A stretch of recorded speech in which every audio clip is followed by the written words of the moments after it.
I'll do the little intro. You know the spiel. So, Kelly, I was about to say it's a good thing I had boys because I would be greeting their dates at the door with my Mossberg shotgun, probably. Meanwhile, I'm like rolling out the red carpet. It's I different. would It's have totally been different, which we'll too probably protective. discuss today. I I think that's a good segue. I agree. Okay, it looks like we're live. Everyone give us a thumbs up if we sound good. I'm going to fire this up. We'll hit record. Here we go. The fearless Kelly Brogan is with us today. Okay. Okay, no more echo, Mike. Oh, man. I just hit record. We're going to start over.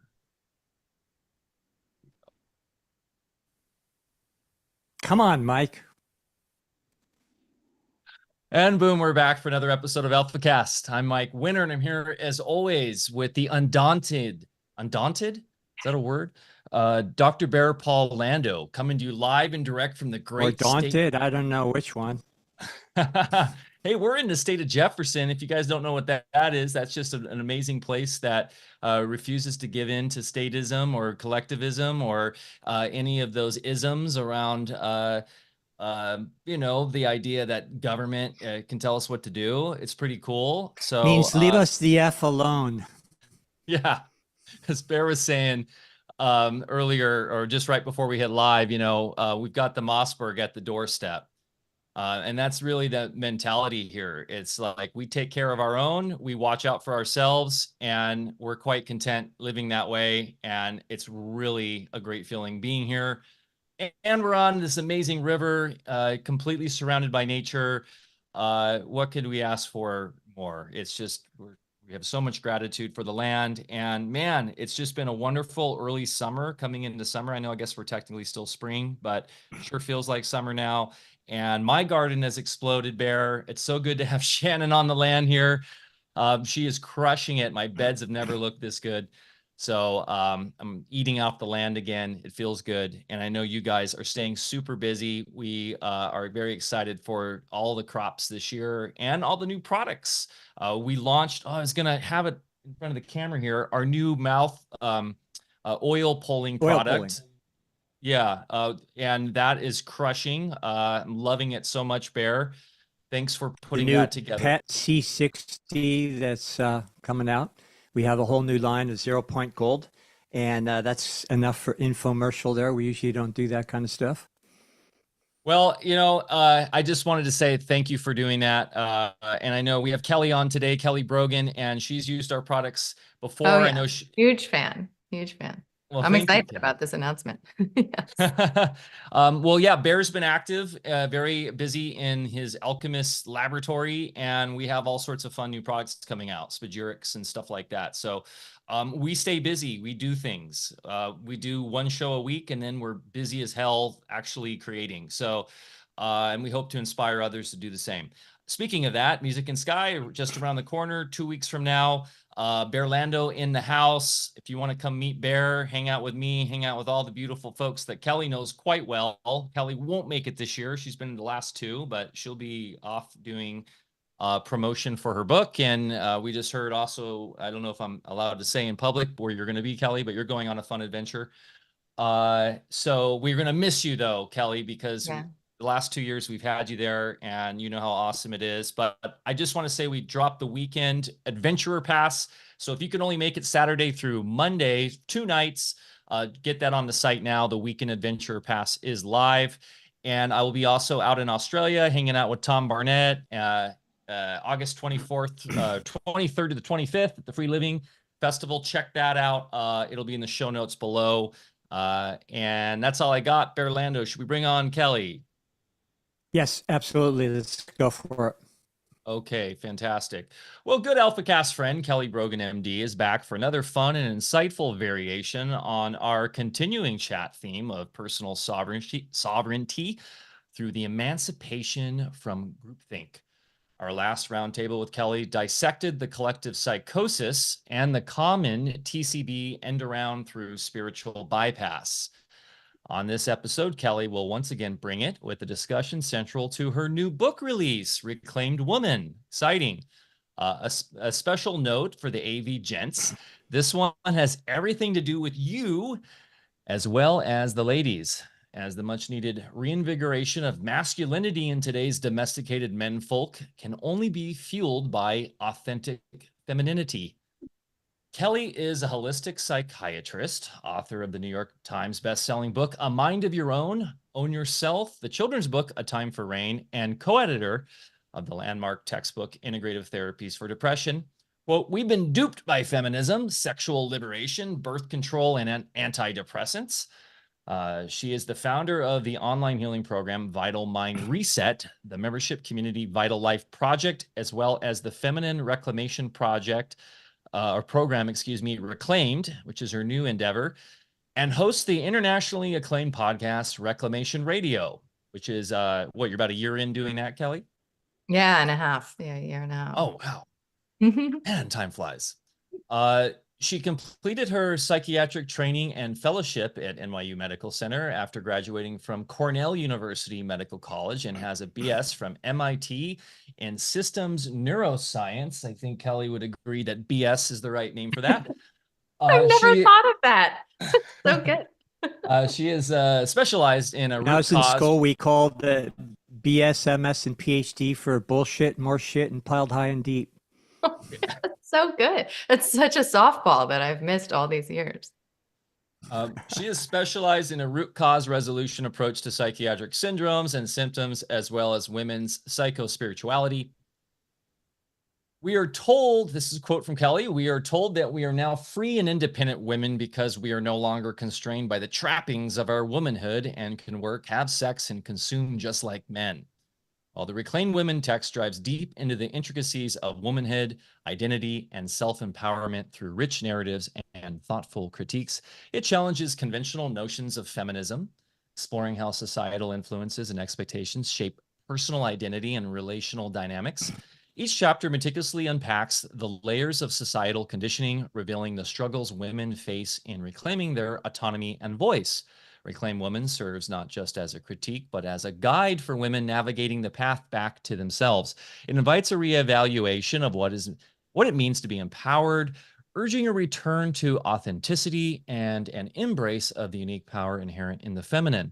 This work promises to spark thoughtful discussions on the nature of personal growth, the impact of societal narratives on identity, and the reclaiming of one's life narrative from the clutches of cultural expectations. You can find everything at kellybroganmd.com. The show notes have all the links.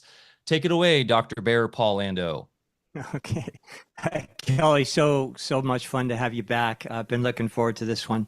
You know, I was very encouraged when I was looking, just reviewing your new book and everything, with kind of a little bit of a U-turn away from the feminism of the last few decades here. And so my first question is, does that mean that us geezer chauvinists are making a comeback as well? Yeah.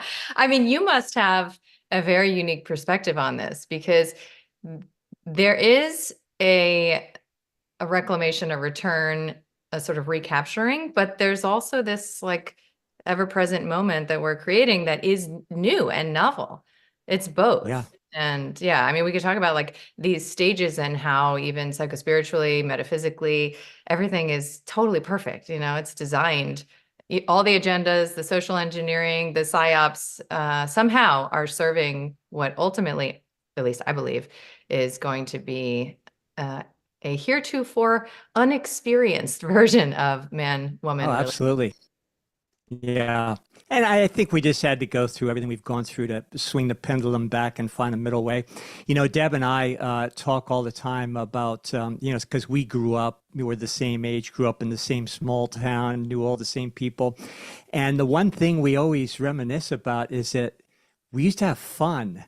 And, you know, between the two sexes, we could kind of banter and tease each other, and nobody had thin skin. And yeah, obviously there's issues from past generations that needed to be dealt with. And I think we're gradually doing that. But just a return to a nice balance between the polarities and yeah, start having a good time again. You know, it's supposed to be fun. It's not a war or a, you know, at odds with each other. And we can, either sex can only be as strong as the other one is. So tell us a little bit about your travels since we've talked to you last. Last time we are talking about group psychosis, and I kind of look at the feminist movement as part of that psyop that has brought people into that psychosis. So maybe we could just take off from where we left off last time. Yeah, somehow you've managed to weave them together. They seem grossly unrelated. Yeah, so I I have noted that there's really an experience that there's really only so far you can go with lifestyle medicine, right, which is where I was focused, and self-care, which is a huge dimension of sovereignty in every way. If you have unexplored shame, right, and if you have specifically distortions in your own relationship to your own sexuality, and of course, in dynamic with those, you would be romantically, erotically entangled with. And I think you both would agree that perhaps this is all coming to a head. It's blossoming because we are experiencing the culmination of the zero-sum game consciousness, right? Of what I call victim consciousness in every arena, right? And you could look at the Hegelian dialectic kind of unfoldment in so many arenas as being just a strategy to divide and conquer, but it also is an expression of polarities that are not working in complementarity, as you said, right? So polarities obviously can just be these mirroring enemies. Or they can begin to harmonize. But in order to do so, it seems that we have to see ourselves in the perpetrator. And I am a big family constellation buff. If anyone listening has experience with it, you probably know its power. And a huge part of family constellation work is to simply see yourself in who it is that you've rejected, excluded, or otherwise are blaming for your experience. So, what I found is that women, I've primarily worked with women over my career. Women are bitter. We are resentful, we're overwhelmed, we're numb, we're disappointed. And these are even women that I have helped or facilitated or supported, shedding chronic illness diagnoses, shedding prescription medications, and walking away from the system. Somehow these patterns of stuckness and struggle endure. And what I began to observe is that we have this like war waging inside of ourselves, between the part that I refer to as masculine, but you could call it yang, you could refer to it as the animus, whatever, terminology pleases you. But between that part that really wants to be a good girl, be productive, be successful and independent. And then this part, this feminine part that wants to play and create and enjoy life. And this war inside is holofractal, with regard to the war that we are seeing on the outside that has been engendered and enculturated through many waves of feminism and specifically neoliberal feminism that we have really taken a bait. I call it the poor bargain. And I reference in my book, one of my favorite stories of all time, which is the Handless Maiden, not Handmaid's Tale. It's the Handless Maiden. And I reference Clarissa Pinkola Esses's interpretation because it's basically the best depiction of the heroine's journey, right? This gal goes on, and it's our journey, as women, to recognize the poor bargains we have taken. So what's a poor bargain? A poor bargain is when you ignore that little no inside that says, I know this feels like an easy solution, or it feels convenient, or it feels like it's probably going to work. It's going to be fine. It's good enough. You ignore that little no, and you essentially pretend or lie to yourself that you didn't feel it, right? So you suppress your awareness of that and you charge forth. So I would argue that all of us who took the bait of the feminist promises have somehow ignored that little no, right? And we've been told that if we serve an employer, we will be free. But if we serve our husbands, then we are enslaved. We've been told that if we suppress our female biology with birth control and medicalized birth and antidepressants and, you could formula feeding, the list goes on, that we would be empowered. We were told that if we use our heads instead of our hearts, we'll be respected. And we thought that what we wanted was freedom, right? We wanted to mimic men and what they have. And we allowed ourselves to be what I would say is colonized by the hegemony of masculine values. So we allowed this. We took the bait, right? Nobody did this to us, right? In rallying against what was done to us, we took the bait. And I can talk to you all about how often that happens, right? The victims end up demanding exactly that which the tyrant would love to impose, right? It's happened again, and it's just happened in dynamic with our essential counterparts. Because you could be a lesbian who has rejected men and never wants to touch one again, but you walk this plane with men. Your body, your biology is forever bracing for the possibility that 99% of men can kill you with their bare hands.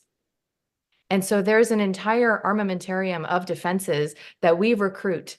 And when these are unconscious, which they are if you don't acknowledge this fear of the bad daddy, right? If you're not in relationship to the part of you that is terrified of the very real vulnerability that is being a woman, then you will be in manipulation and strategy, and you will be ripe for the taking of this bait, which is essentially playing an endless zero-sum game. Because what I found is we don't actually want to live in the world that feminism promised, and we certainly don't want to live in a world with cowering, apologizing men. It sounds like a good idea, right? Like they should pay. And as it turns out, our deepest yearning, actually our requirement, right, on a system level is for safety. And we have created less and less and less safety available to us as women through this agenda, through this experience of, the modern liberated career woman who, as you read, can work like men, can have sex like men, can practically even birth a baby, right? As a man might, with minimal involvement. And the dupe is that we are fundamentally unfulfilled and strung out and still seeking for that safety that was never promised. It was never for sale through this model. So perhaps some of the feminist ideals that have been sold to all of us of both sexes for the last little bit, do you see some merit in some of them? And maybe, it's not a matter of throwing out the baby with the bathwater, because it has broadened the horizons and the scope of what it means to be a woman, and the possibilities, and maybe the ability to diversify beyond just one role in life?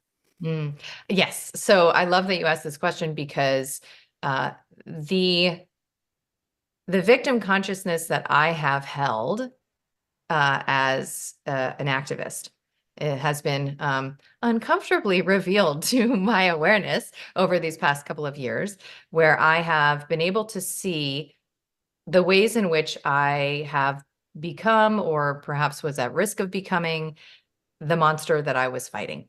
Right. And so this is, of course, the mirror of judgment. And, you just have to think of like the overwhelmed mom who lashes out at her kids and screams like, calm down, right? It's like, you are yourself not calm, telling somebody to calm down. Or, the person accusing somebody else of being selfish, it essentially, implying that they need to pay more attention to them, right? So stop being so selfish and pay attention to me, right? So this is the mirror of judgment that we can explore when and if we are ready to recollect our parts, right? So all of those projections of the disavowed aspects of ourselves that we put on, all of the institutions and people and organizations that we judge, we have an opportunity to create an adventure out of finding them and recollecting them. So in this experience of activism, because I feel like I was born a feminist. I mean, as long as I remember, I felt like I was put here, to fight this fight. And I had a lot of that energy, like, I can do what a man can do bleeding, watch me. And I took that into my conventional medical training and really celebrated things like the HPV shot and, elective C-section. And I personally continuous cycled. It's called, I continuous cycled my birth control for 12 years. And I developed all of these masculine competencies.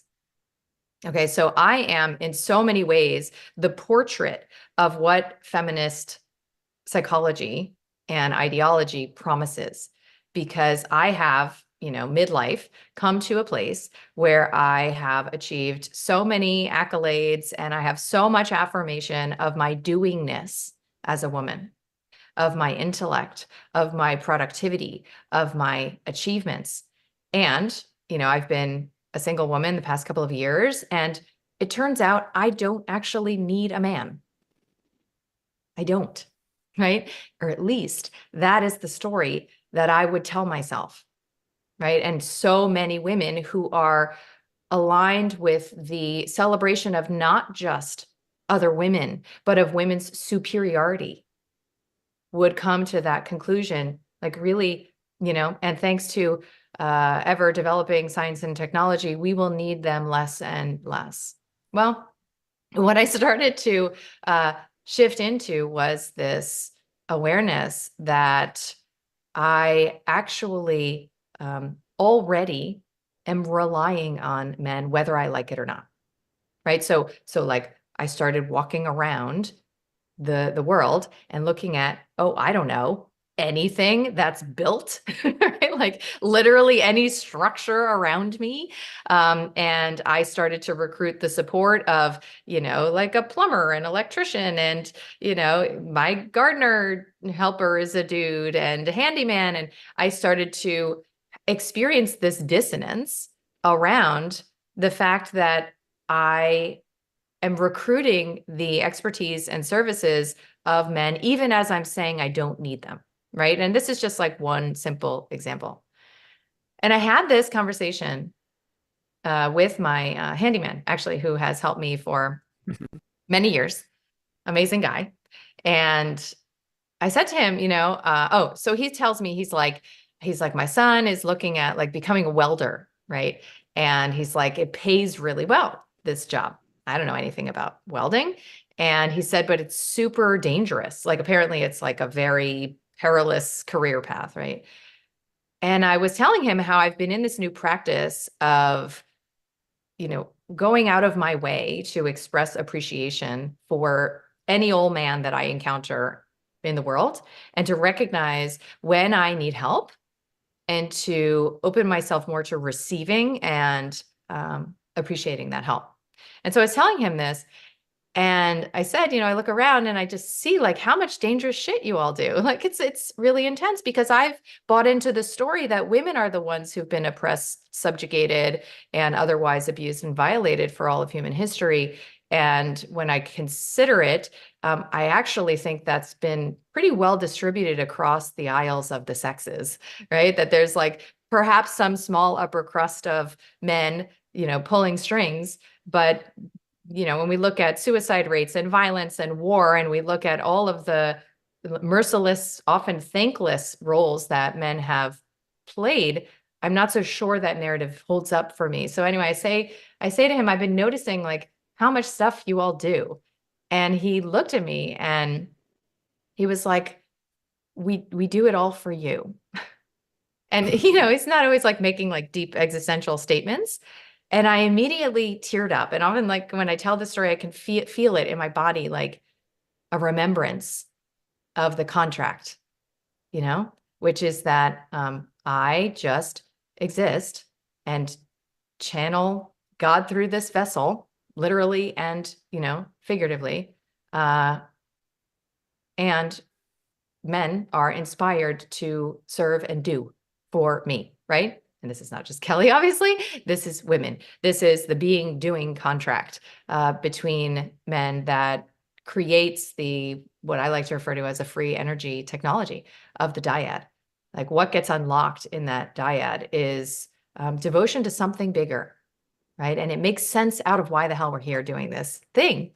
And so, when I think about it, to answer your question, Bear, I like to invoke, I don't know if, I think Winner, Data's work, but anyway, David Data is one of the teachers who's really impacted and inspired me over the years. I've been following his work for like over a decade. And I like to think of what he refers to as these stages of development and maturation in the masculine and the feminine, right? So he talks about the first stage being like pretty much the most raw expression of I'm going to get mine, zero-sum game, right? So it's like, here's what I need. I'm going to get it and you better give it to me. And there is very little like connection, right? So he says in relationships, like that's what a first stage relationship looks like, and it's like the woman who's out for the man with the Rolex and the man with the Rolex who's out for the hot woman. And then there's a graduation to the second stage. And in this second stage, there is an awareness that mutuality and reciprocity are important. So that's where the couples go to therapy and they get good at expressing their needs. And they say things like, well, it really hurts me when you say that, honey. So I really wish next time you wouldn't quite do it like that. Okay, I'll consider that. But for me, it's like this, right? So there's a lot of that. And he describes it as being like fairly depolarizing. Like a lot of the erotic energy has drained from the room. But what's happening is that a woman is recognizing that she can begin to meet her own needs, become aware of her needs, and to develop her masculine, and a man is doing the same, right? So the gross imbalance that we started with, right? So we can track back in human history, whatever that is, and probably identify a time where, the zero-sum games between men and women were, peppered with violence and violation and abuse and all those things. And there wasn't a lot of heart connection, probably even through dynamics in the 50s, right? A lot of people are like, oh, well, you just want, us to go back to being a housewife in the 50s where we have no choice. But perhaps that was the representation there. And then we grew a couple of movements, right? We became seeded by these agendas, feminism, sexual liberation. I would say there's certainly a pharmaceutical realm, right? The henchmen of birth control and antidepressants, and the new age. And what happens is we have this almost neutralization, this depolarization where men are, in many ways, energetically feminized. Right. So starting with the inception of those movements, men are growing their hair long, they're caring about their feelings, they're, running off and doing yoga, and women are, heading into the corporatocracy and wearing their pantsuits, right? So we, in many ways, of course, these are sweeping generalizations, but we are masculinized. And what would this all be for? Like, isn't this just all messed up, right? Like, however, when I look through the lens of his work, I see, the third stage. The third stage, for example, is, he uses this, and I depict this in the book, like he says, a woman might hysterically and helplessly, like, not know how to walk over a big puddle, right? She might be like, right? So that version of a woman is the first stage woman. The second stage woman says, I don't need you, gentlemen, right? Like, let's say this is an old movie, says like, I don't need you to put your jacket over the puddle for me. I've got it. Right. And suddenly that man is rendered largely purposeless in that moment. Whereas in the third stage, this woman chooses to access the ache in her heart to be cared for by a man, protected by a man, served in these ways by a man, right? And understands that her softness, right? That access to her heart is actually the gift. It's what closes the circuit. So she might choose, even though she could put her own damn coat down, she might choose to offer that helplessness to him so that he can do it for her, and they have that micro experience. So in this third stage, there is the activation of devotional service, right? Where a man offers his conscious attention and his masculine gifts to a woman, and she offers the expression of energy and emotion through her body, by which he navigates. And this devotion yes, it is to the other, but it's really to something greater. You could say the egregore between them. You could call it, the covenant of marriage in that example, or you could simply call it God. So we needed to go through the love stages. battery. Yeah, totally. And I feel like we're there. Like, I feel like the story of feminism has absolutely served its purpose. And now I get to choose. Like, I don't need, a man to provide for me. But what if it actually restores an energetic polarity that is super rich and juicy if I choose to allow for that, or actually even express desire for that from my heart, right? For example. So this choice point that we have, I feel in the zeitgeist that women are aware that there is a reclamation of our feminine essence that is being called for. It's just that many of us are coming at it through the same masculine lens of doing and learning, right? So like, you got to learn how to prioritize taking those rose petal baths, and you got to go to goddess circles, and you got to learn how to be a feminine woman. You got to drop into your feminine. And I just don't think that works because it's like coming from the same consciousness of doing and chasing that the origins of the discomfort are. And so, yeah, that's the twist that I found is like, there's one completion necessary in that second stage that we find ourselves in, thanks to all these agendas, which is to really learn how to offer ourselves safety as women and to take responsibility for that, so that our feminine nature, our feminine essence, our feminine energy, it just bubbles forth. You don't have to learn, right? Just like men don't have to learn how to be in their hearts. They don't. We all need to learn that reclamation of, in psychobiology, it's called neuroception, right? That reclamation of like perceiving the here and now moment with a strong spine and sober eyes. So you're not seeing, your bad mommy and daddy when there's just a dude and a gal in front of you. You're not projecting to the extent anyway, that you have previously. So that's sort of where I see us in this process. What's what helped me early on is just studies in natural medicine and Asian Ayurvedic medicine, where you're looking at the natural polarities, and no matter what kind of spacesuit you're wearing, you have the the Wei Qi, the outer protective barrier, you have the inner core, the life-giving core, the yin. And when you look at biology, it's not competing with itself. And, that's the same thing, I think, in any relationship, whether you choose to be in one or not.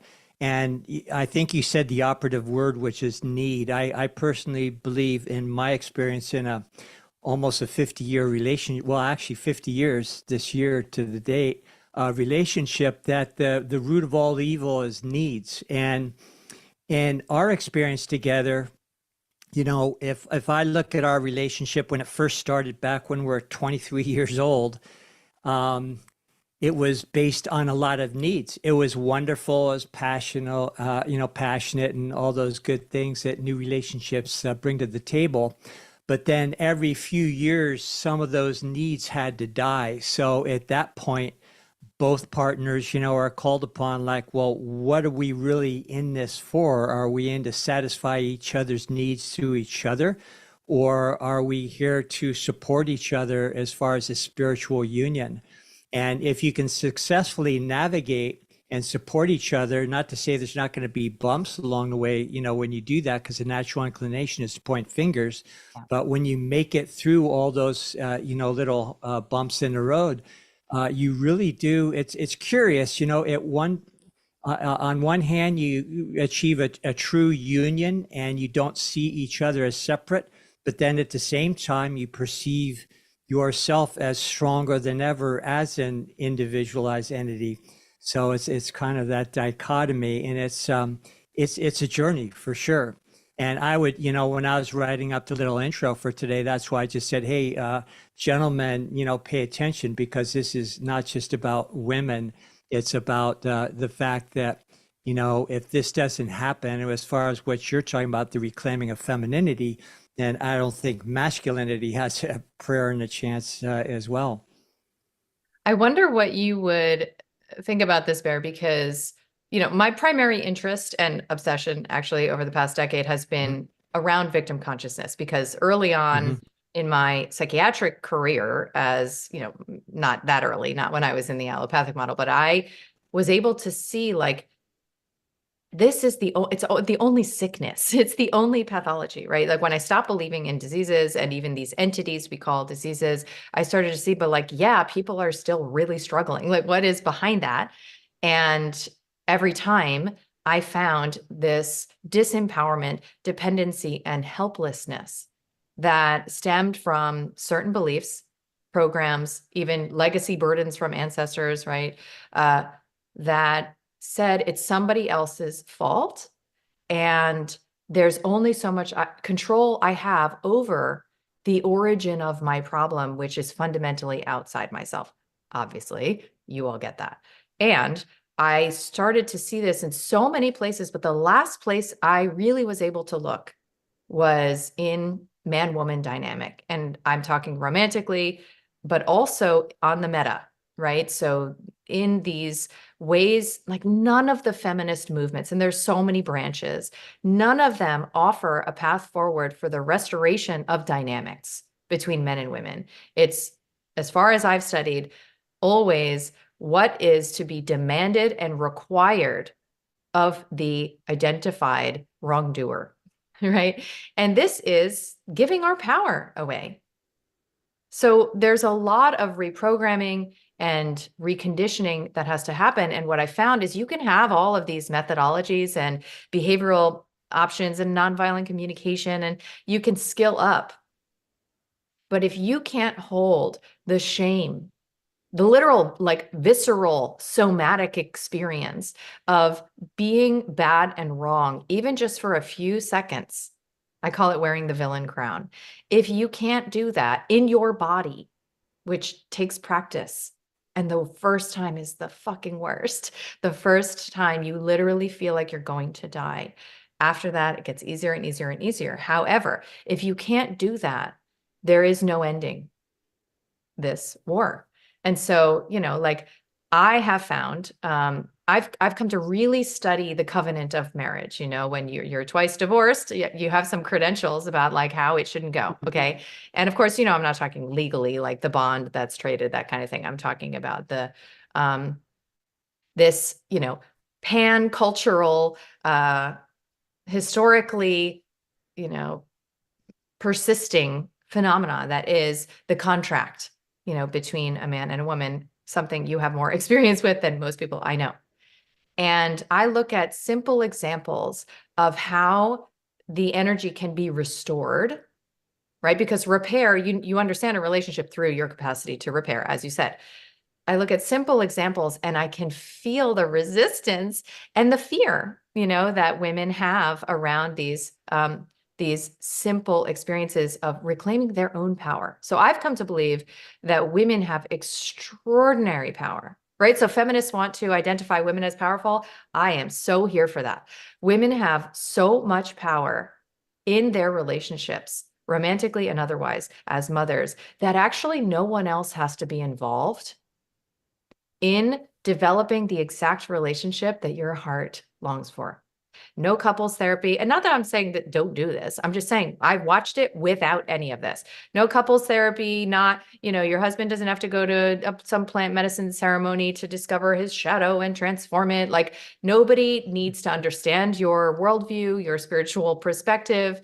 Your kids don't have to agree with your ethos. You can revolutionize, transform, and evolve these relationships just doing your inner work. And that's obviously what I wrote the book about. And I can explain it very simply if we want at some point. But a couple of these examples, like, I'll give you one.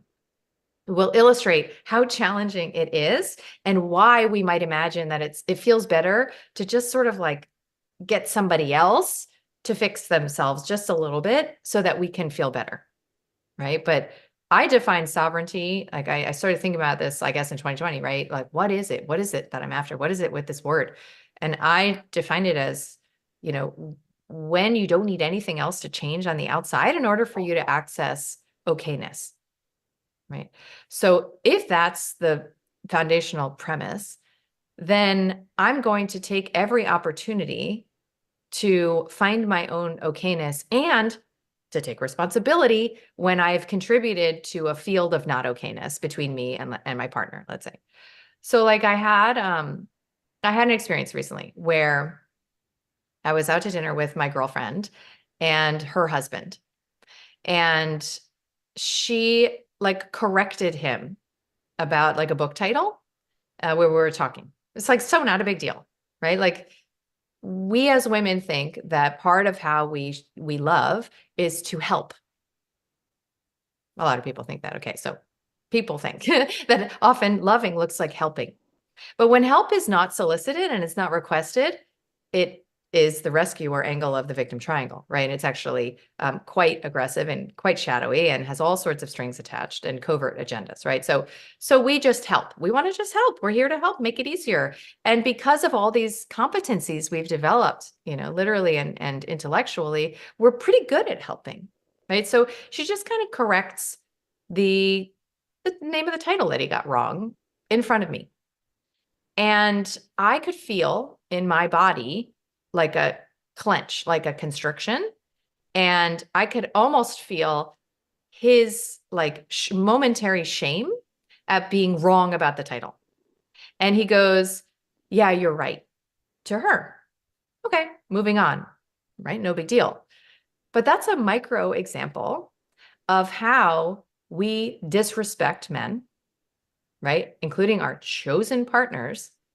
And then we want them to show up all sorts of masculine in the dynamic, not remembering that the currency that we offer as women is, in addition to our enthusiasm and our energy, is respect. At least this is what I've come to conclude. So when we violate that, we could live in a relationship with the man who's bad and wrong, who does the stupid shit, that good thing we're here to point out and help him with.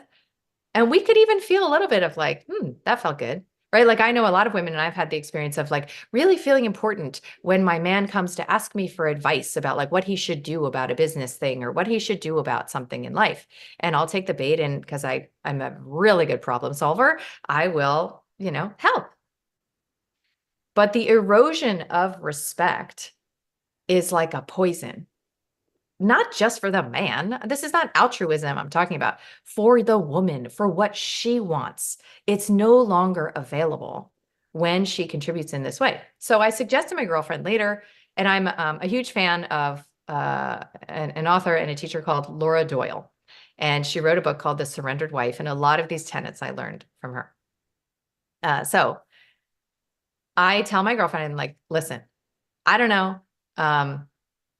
But that felt funky, you know, and because we're always like talking about these things, and you know, it wasn't unsolicited feedback necessarily. So I tell her, you know what, you might consider apologizing for disrespecting him in that moment. And she is a very deep woman, super emotionally courageous. And this was like a real big, like, do I have to? Like, I don't want to. Like, can I say it in the dark, you know, in bed kind of a thing? And she ultimately did it.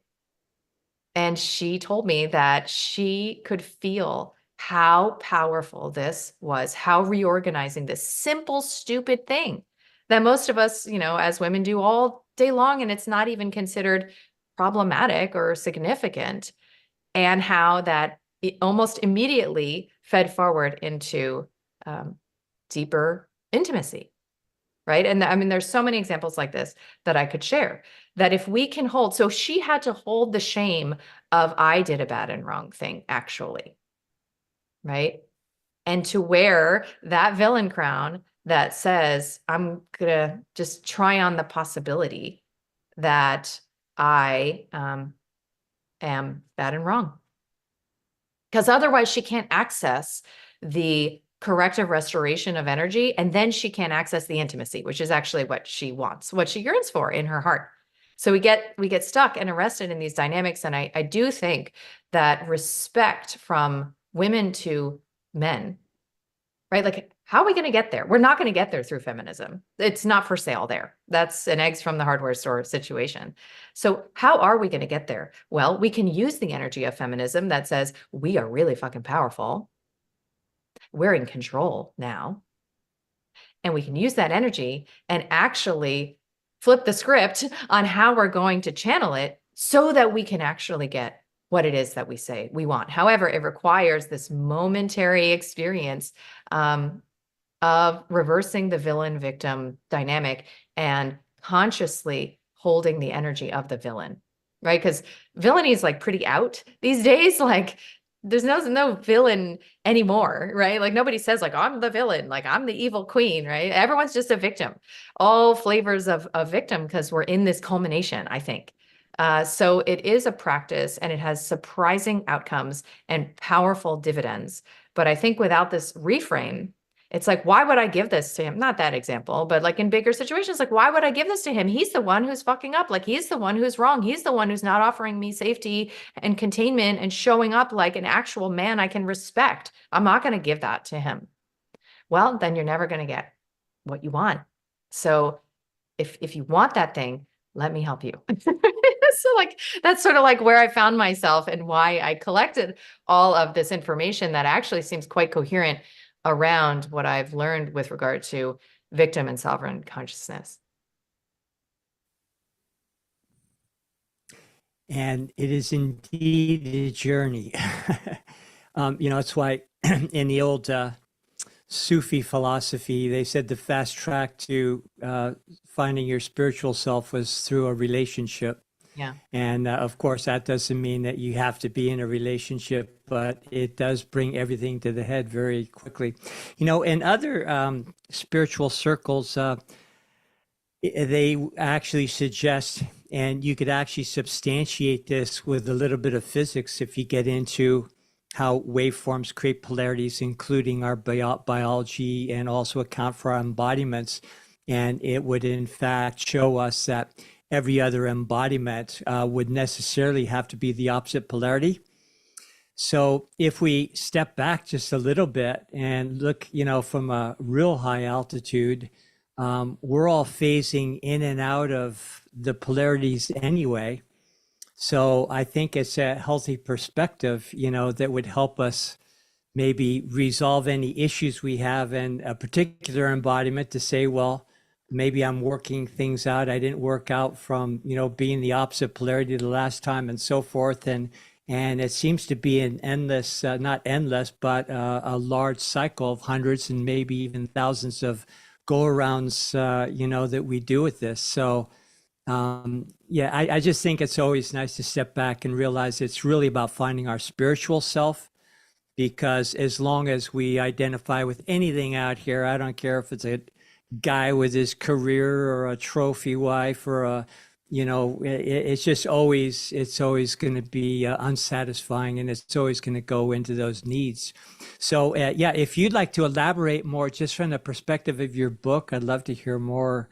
Can I just add one? Go ahead, Mike. One thing very practical. I think if couples could just go work on a farm or in a homestead for a week, those natural gender relationships and functions will start to come into place.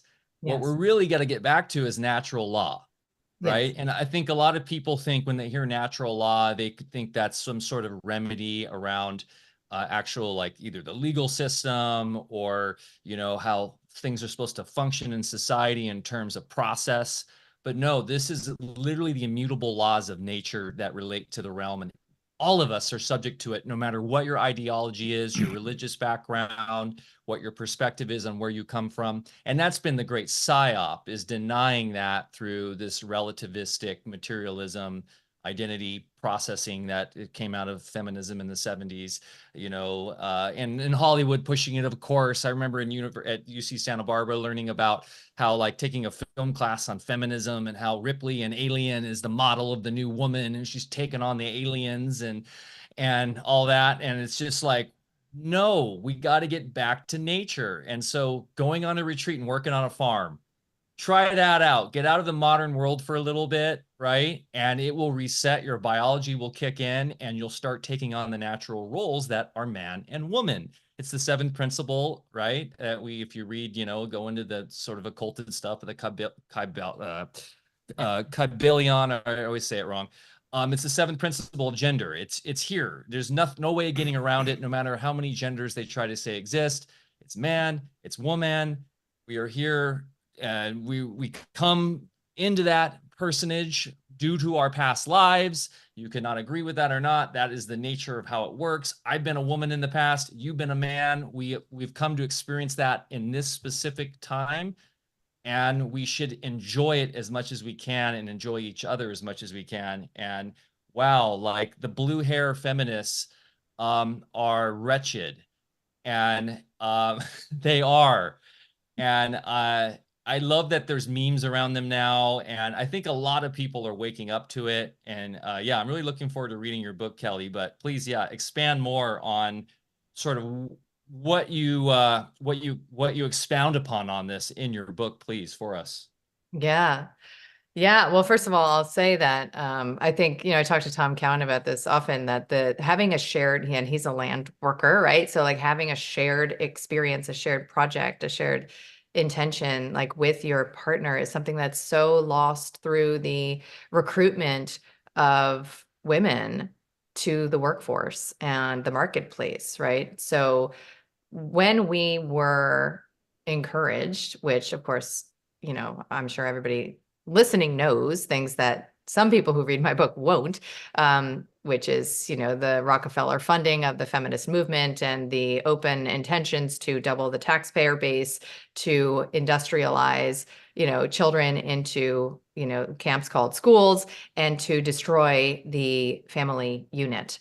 And the commodification of women's gifts, natural gifts and talents, so that we are actually hired to deliver these to strangers, right? As nurses, doctors, secretaries, you name it, is a part of how and why, like, this shared experience in the home and the fetishizing of offering that elsewhere, like the atomizing of the family unit, has happened. And so, yeah, that's like the simplest form of reclamation. It's like, how can the family focus together somewhere?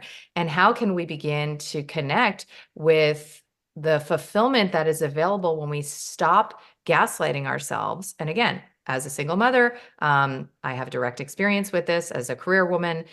When we stop gaslighting ourselves around, like, you can have it all, I'm here to say, you cannot. You cannot.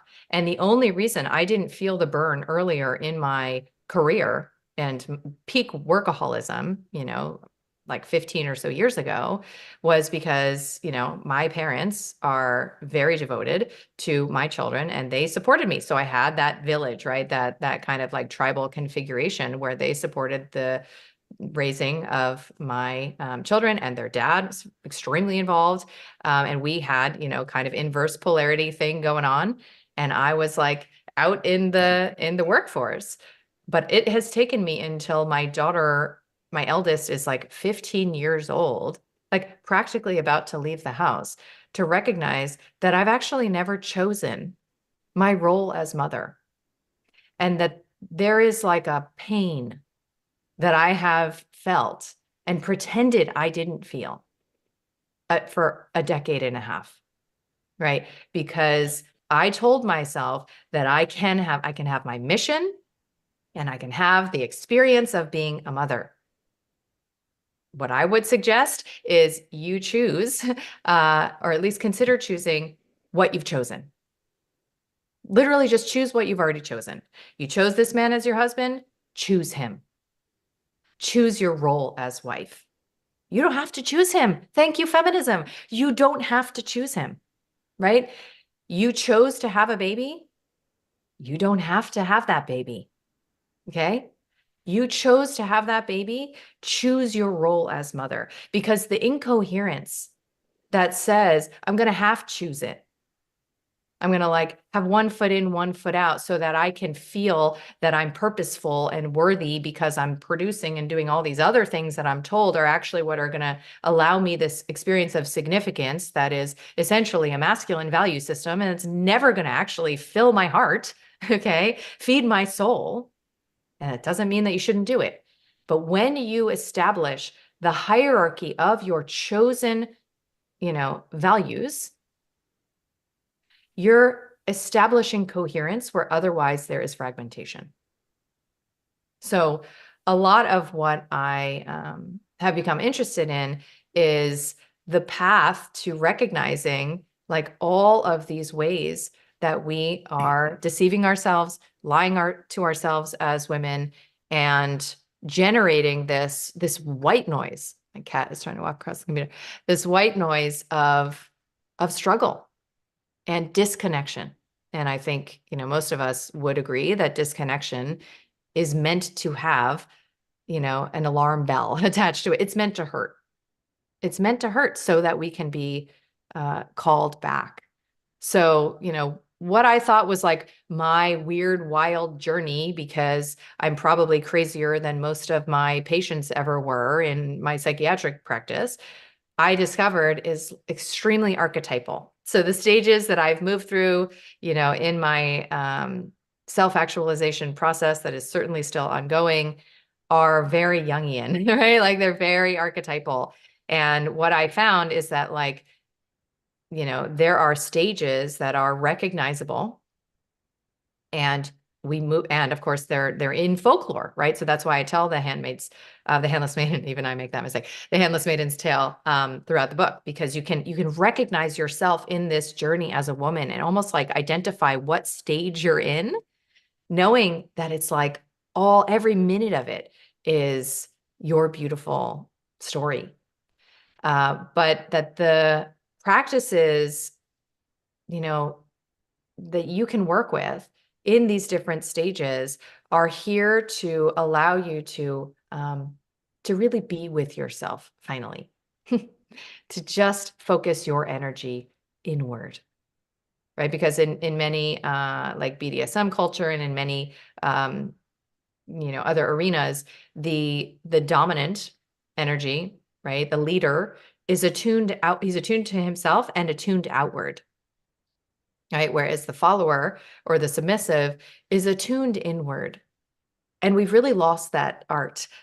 Maybe you could even say responsibility as women to attune inward, to record scratch our victim story by simply like offering attention and presence to ourselves when we are feeling.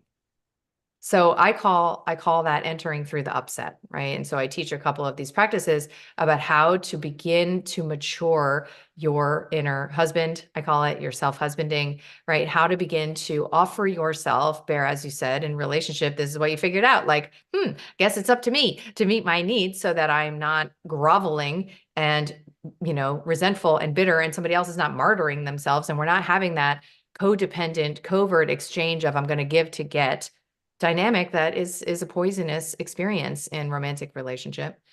So there are, a series of practices that I teach, super basic, super accessible, everything that I'm like a New Yorker, right? So I'm a practical gal, and I like things to be like, I want to be able to do a practice at the supermarket. Okay. If I am, I'm not supposed to talk about supermarkets with farmers. Okay. So at the farmer's market, I want to be able to access a practice that is available to me. I don't want to have to go on a retreat. I don't need a guru. I don't want some special like biohacking gadget. I don't want to supplement, in the moments where there is potential for alchemy in this vessel of a woman's body, I want to know what to do and be able to do it unto myself. Okay.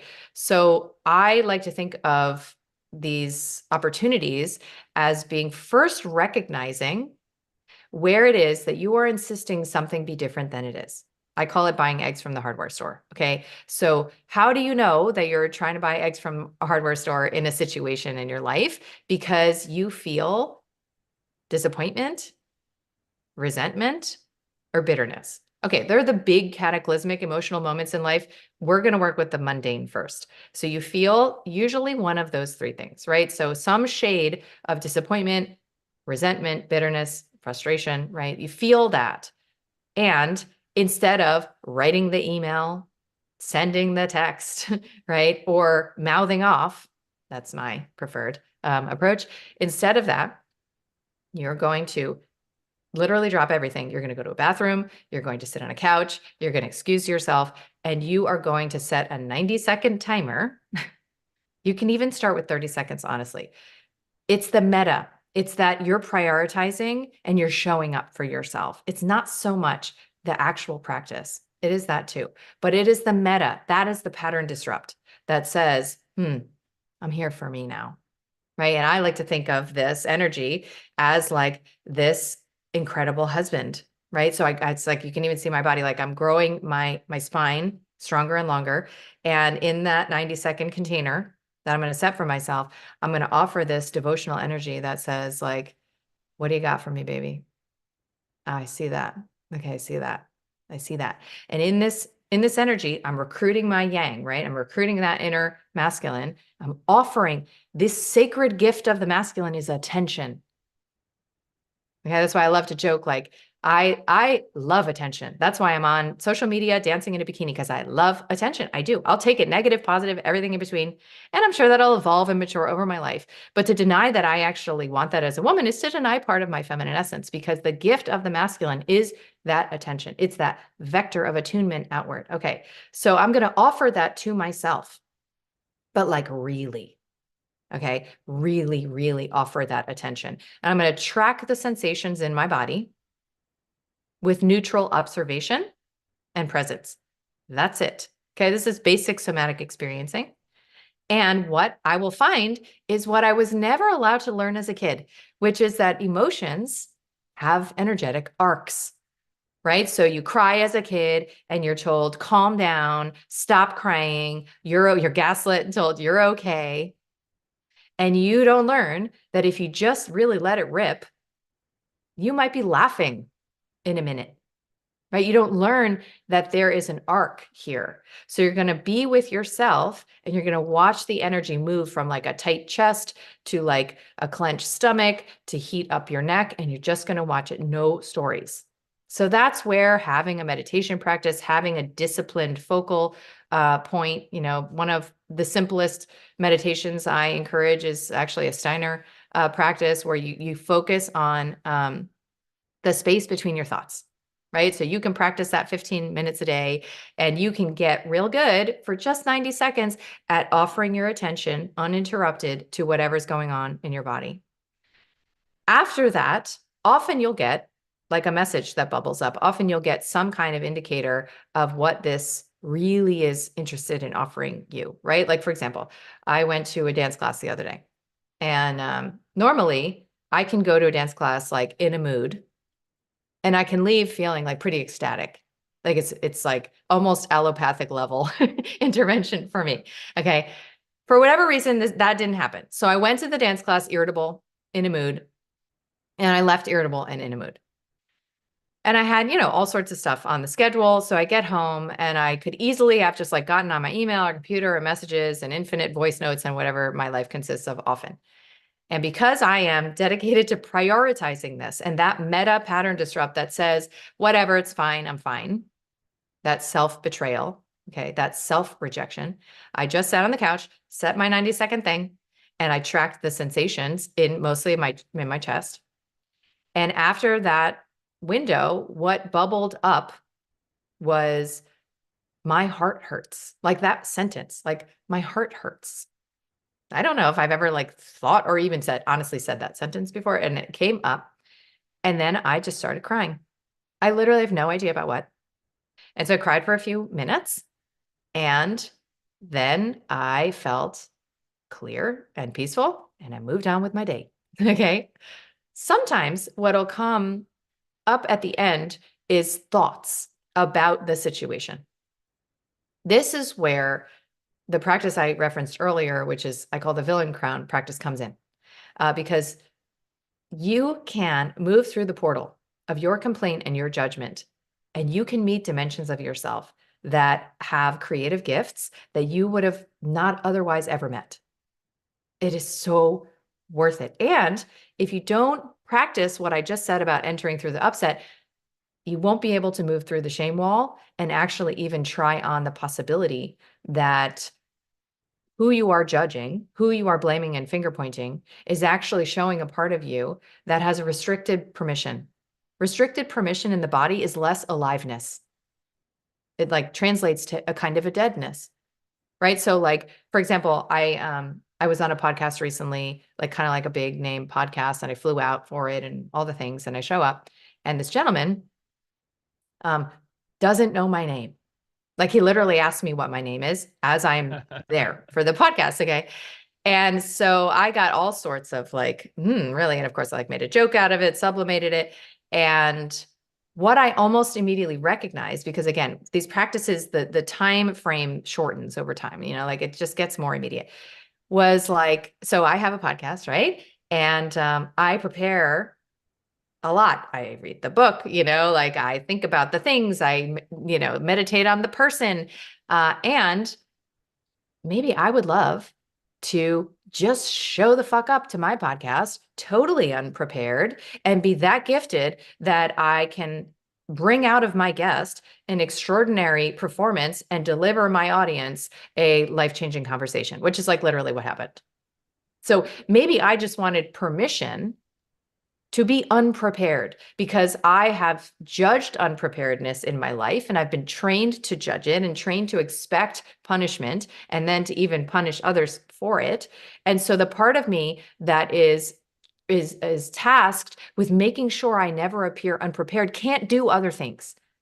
Right? So we have all of these protector parts inside of ourselves, making sure that we are perceived a certain way, curating, managing, performing, and it's literally draining life force. So you can look at a woman's body and you can see how many protector parts have arrested vital force because she will be more rigid. I am still this woman in many ways, and I certainly have been this woman. She'll be more rigid. She'll be more stiff. Her energy will feel contracted versus like some of my dance teachers who have this like languid, soft way of being, and you can just feel all of the life force that they're running through their bodies, singers, vocalists, right? Like you can feel that.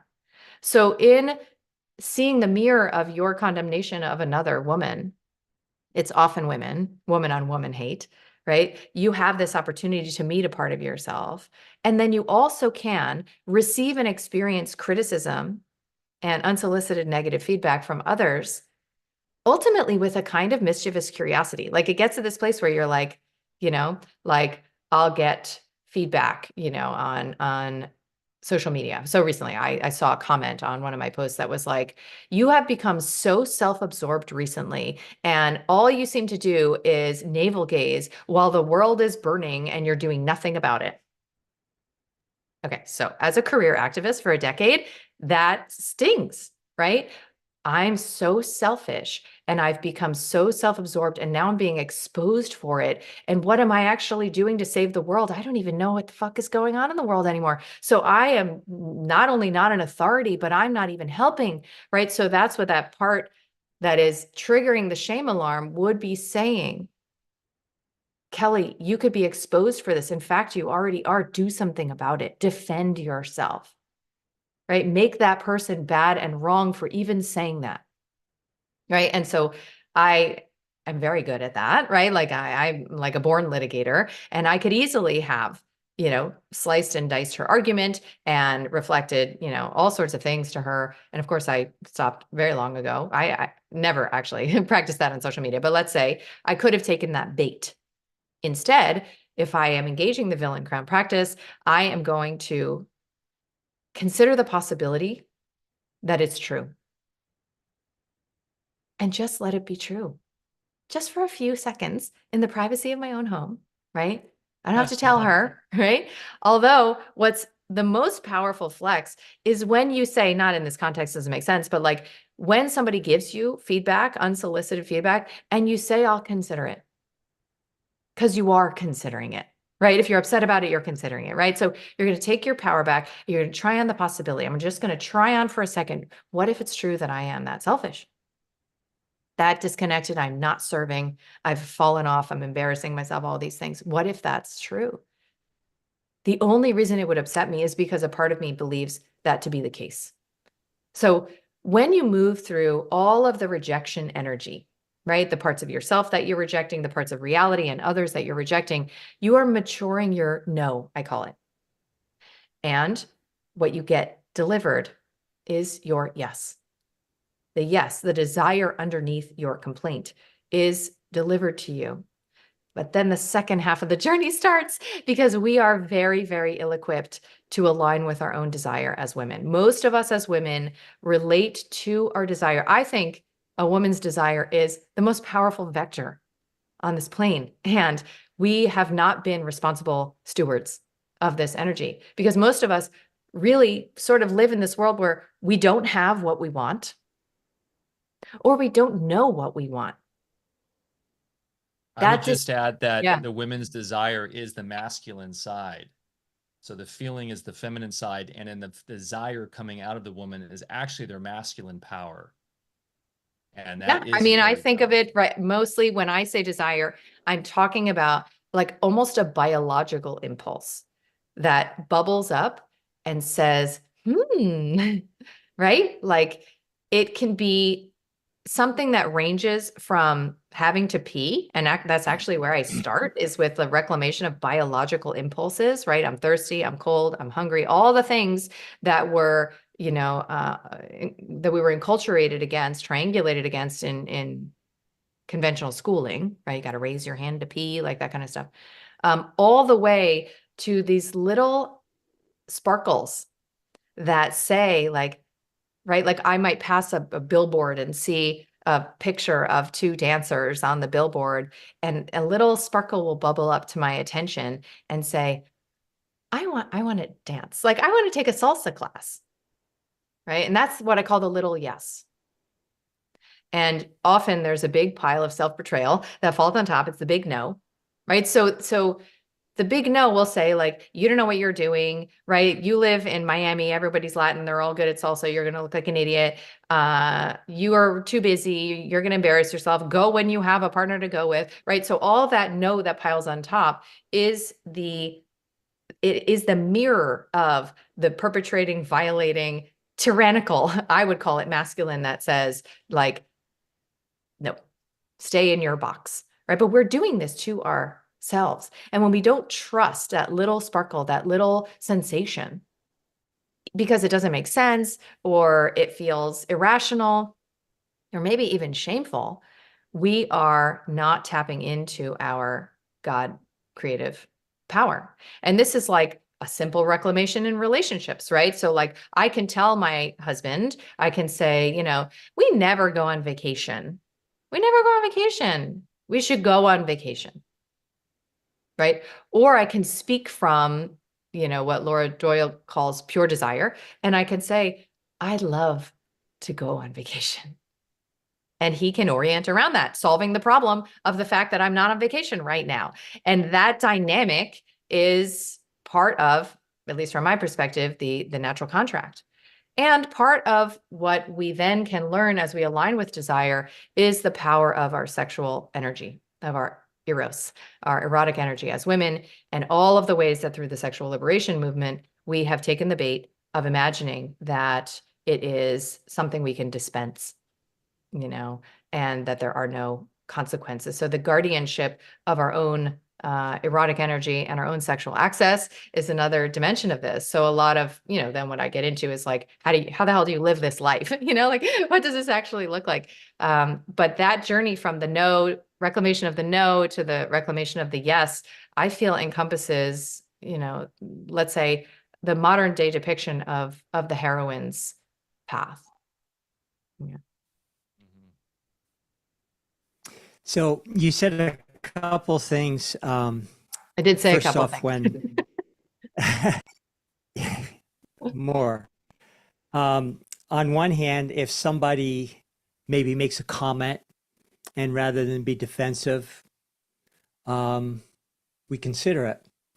Also, when that little self-limiting voice comes from inside, says, well, maybe I won't be that good at salsa dancing. I think the technique, what I hear you saying is like a term we use in legal processes, which is conditional acceptance. Mm-hmm. So you consider it. You consider it. You don't automatically accept ownership. Right. But it's the same You're turning because your whether it gaze. comes from, Right. yeah. Yeah. And either way, whether it's from outside or inside, it's still not who we authentically are. And I think a lot of what we use in other processes in life, like in the legal process, we find it works very well when we don't argue, we don't go into controversy, Yes. denial, or we just, okay. And then it goes back in the lap of that little inner voice or outer voice, wherever it came from. And now they own it. And you're just left, in a nice neutral place to consider it, take it or leave it. Exactly. So good place to be. Yeah, exactly. Boy, sexual energy, that's a huge one. Going back to biology and let alone spiritual forces beyond or behind biology. Of course, it's the most powerful energy at our disposal, the most misunderstood. Of course, men just leak it all the time. Women lose more of it through menstruation. That's just something that, I had to deal with a lot in medical practice because helping people heal bodies was all about them reclaiming their spirits, stopping the leaks, and gathering energy. And it's a little bit different whether you're wearing an external or an internal suit, but the process is the same. So if you maybe want to, I understand more from a male perspective, and in the martial arts experience, I learned early on certain practices to circulate that energy the way a man would. So maybe could you elaborate a little bit more as far as how women can gather that energy, create a momentum out of it and not leak it? Yeah. Yeah. I love this topic, and I think it's an important context to recognize that our vital force is generated through sex, right? Like we came here through sex. And I mean, not all of us, I have friends who were test tube babies, and that's a whole other interesting conversation. Like, what actually are the implications of that? And you've had Joel Schaefer on the show, and he talks about the power of your conception story sexually, right? That like if, as Castaneda says, like you were a bored fuck, then maybe you kind of live your life as one. If you are the product of infidelity, if you are the product of violence, right? Like the actual sex, that resulted in your conception somehow is an imprint. I focus so much on birth, right? Like on childbirth being so significant. I hadn't ever really tracked back to the origin point of our relationship to eros. And that's why, when I think about vital force and this animating energy, I think about it as sexual energy, all of it, right? So whether you're jumping on the couch as a 5-year-old or, you're a 13-year-old girl and, your mom shames you for wearing like too cropped of a top, right? The spectrum of ways that we are pit against our own erotic life force, sexual energy, right? Are legion, right? So by the time we reach adulthood, we don't trust our impulses, right? And we don't trust others. And we suspect that if this energy were to be represented, so it becomes objectified, right? By its very nature. If it were to be represented in the wrong way, right? So the Madonna judging the whore and the whore judging the Madonna kind of a thing, that we will be punished. But we don't often think about the fact that our sexual energy is this vital force, is this creative energy. I love what you said about like this, that's how you heal, right? That's how you come more alive, as opposed to struggling with some version of death, right? You reclaim, you stop up the leaks, and you reclaim that this is actually something that you're going to welcome into this vessel, right? It's like when you want to live in more abundance and wealth, you have to welcome money into your life. It has to be like a great place for that money to live, right? And you got to kind of love it, in my opinion. Otherwise, why would it want to stay there energetically? So the homecoming, I think, actually does require first becoming a safe space unto yourself for that energy, which means that your impulses matter to you. They matter to you. And then from there, you can begin to consider your pleasure, right? And a lot of the work I unpack in the book is Betty Martin's work. So she wrote a book called The Wheel of Consent, and she talks a lot about these vectors of, giving and receiving when it comes to touch, right? Because I can pet my cat, but I'm not petting my cat because most of the time, because he wants the sensation of my hand. I'm petting my cat because I'm taking touch from him, right? But if you're looking at that, how is that different from giving a massage? I'm giving a massage for the pleasure and benefit of the person receiving the massage.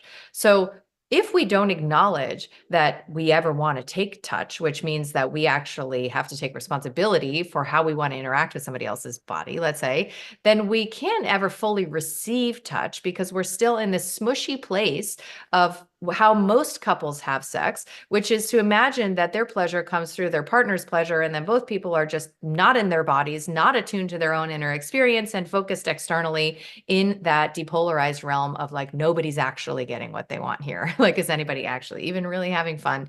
Because we are mind reading and we are performing. So there is a lot to work out, and that you can work out with your own body. Like learning, doesn't matter how old you are as a woman, learning like what kind of touch like actually feels good. What do you actually prefer? Right? And where on your body do you enjoy being touched? You can't know that without beginning to body map, right? Without beginning to engage these self-exploratory practices that will, again, render you a better custodian of your own erotic energy. I call it erotic artistry, which is a term I learned from my coach, Whitney, where your whole life becomes an erotic space, right? And you foreground the priority of your own pleasure, which sounds really like, oh yeah, sure, whatever. I got shit to do though. And that's why I focus on the mundane first, right? Which is like asking your body all the time, what do you need? What do you need? What do you need? What do you need? And when you ask that question often enough, your pleasure will start to become a part of the answer, right? Like, yeah, I don't totally need this, but I kind of want that. Like this, taking an extra few minutes to like really eat the mango in my kitchen, right? Like that is so pleasurable.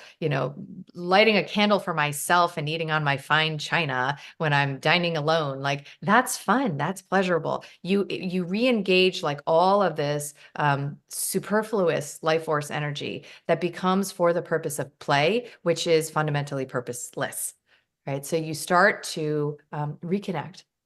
And what I have found is that the literal behavioral aspects of, I don't know what you want to call it, like hookup culture or hedonistic sex, is really something that we can look at as women, right? So if that is an entitlement that we were awarded through the sexual liberation movement, then why would it ever be a problem? I just said pleasure is important, right? Why would it ever be a problem to just have pleasurable sex with whomever, comes across your path, right? Like we can have no strings attached sex just like men. We can take birth control and we don't have to worry about like those consequences. And maybe you don't even believe in germ theory, so you're not worried about STDs anyway. So let's go, right? And what I have found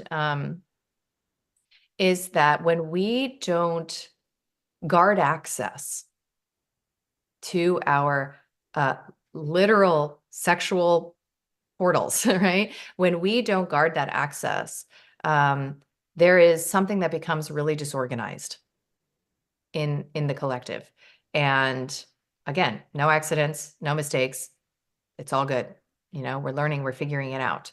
But to say that sex is just another form of fun, right? It's just another thing, is to deny what we already behaviorally demonstrate, which is that it's quite different, right? And that's why, you know, sexual harassment is very different than a nasty comment, right? And rape is very different than run-of-the-mill violence.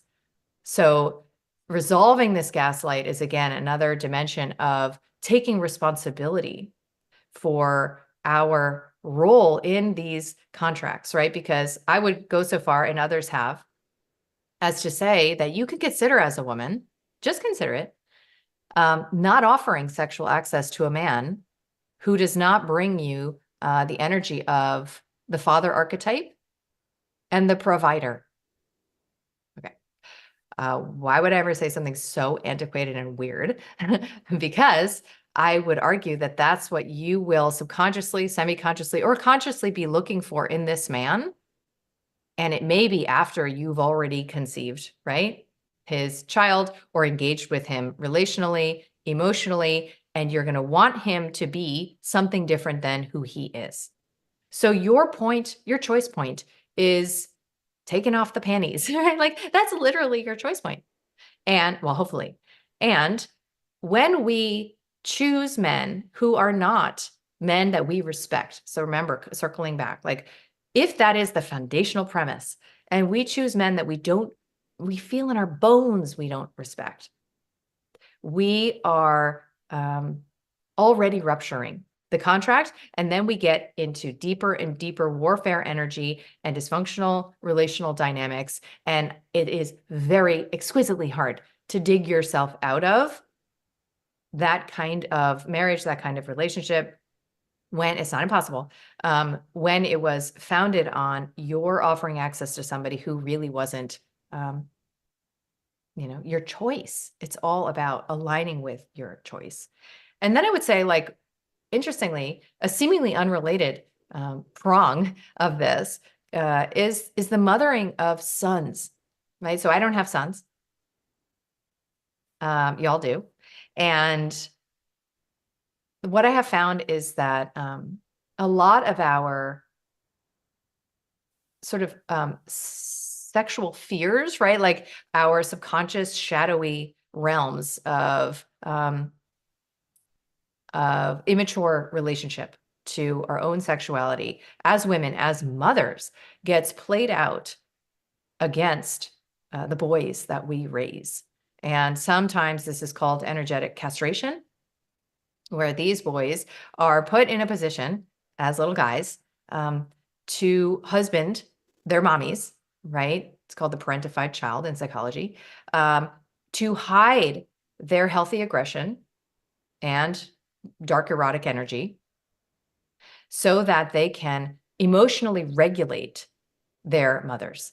And then these guys grow up and they're either like super volatile narcissists, right? If we want to use that term, or they're nice guys, right? They're like, you know, the nice guy archetype that has rage just seething beneath the appeasement habits, you know, that he offers the women in his life.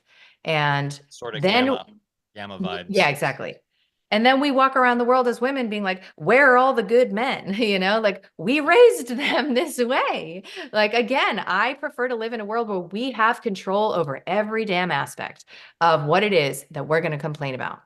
And so I have done my best to track back to the roots of every single complaint that we have as women, and point it in the direction of what we can do about it here and now in real time.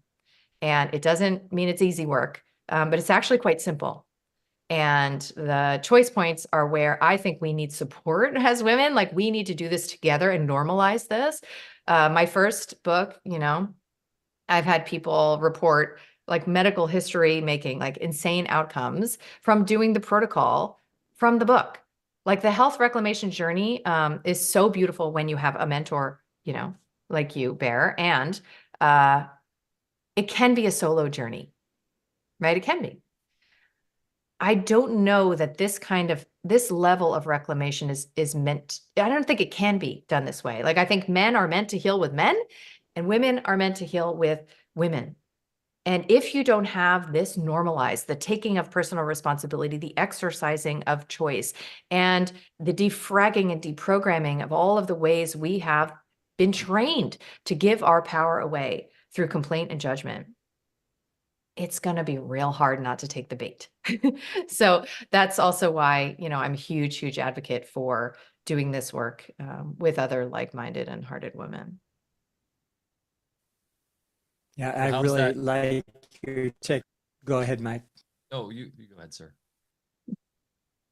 Well, I was just going to say, I really like your technique of just when feelings come up, just to be with them and find out where they are in your body, because they are actual physical things. You know, Walter Russell talks about the whole universe is sexual. There's nothing that's not sexual. And every single thought form, which is a waveform, finds union with another thought form, and then that creates composites that can create our entire experience and our whole biology. And so when you really start to identify it as energy, which the body will help you do, I think that's the way home. And also you find out that, you know, orgasmic bliss does not have to be identified with one part in your anatomy.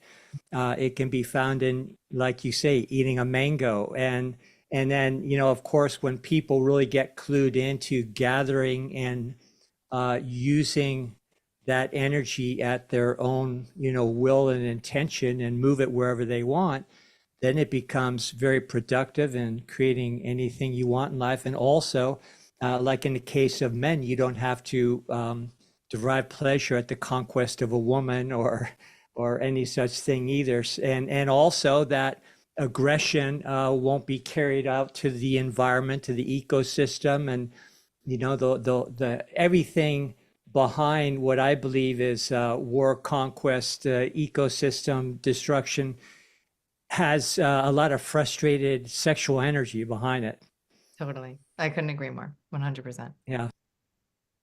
Yeah, and there's obviously a psyop upon psyops built around that to drive men especially into that sexual frustrated place. Bear and I talk about all the time growing up as, you know, Reformed Catholics, having that guilt around our sexuality, but then you go out in society and you see boobs everywhere on all the ads, right? And just flagrant sexuality flaunting you. And then you have parents who come from that same tradition that don't know how to talk to you about it. You go to the priest who's going to tell you you're a sinner if you masturbate to get out that energy. You don't have like the sacred.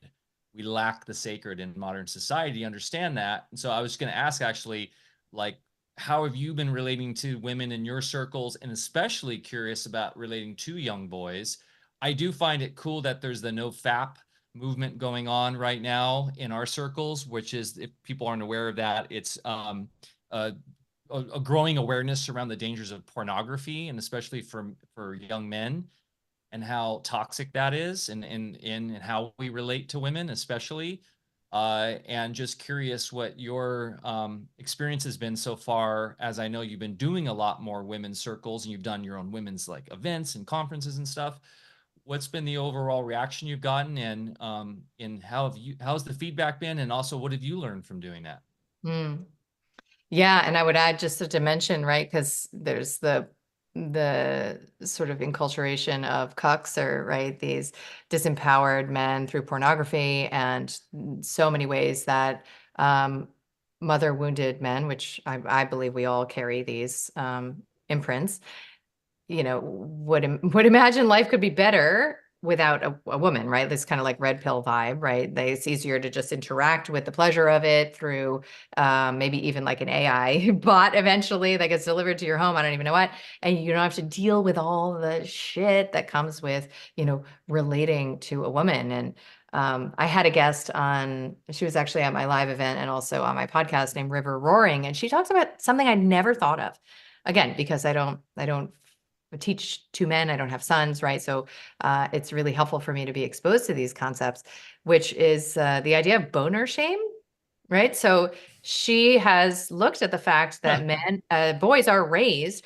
right? You can't have, right? So like while women are encouraged to like have their pussies dripping walking down the street, like just feel your eros everywhere, you know, boys are raised to not, you can't probably, right? You tell me, like have your penis move 1 centimeter in your pants against your will without feeling like, right? Like the social shame walls, like, you know, drop around you. That seems like it could be really problematic if you were to develop a boner at the wrong place, wrong time.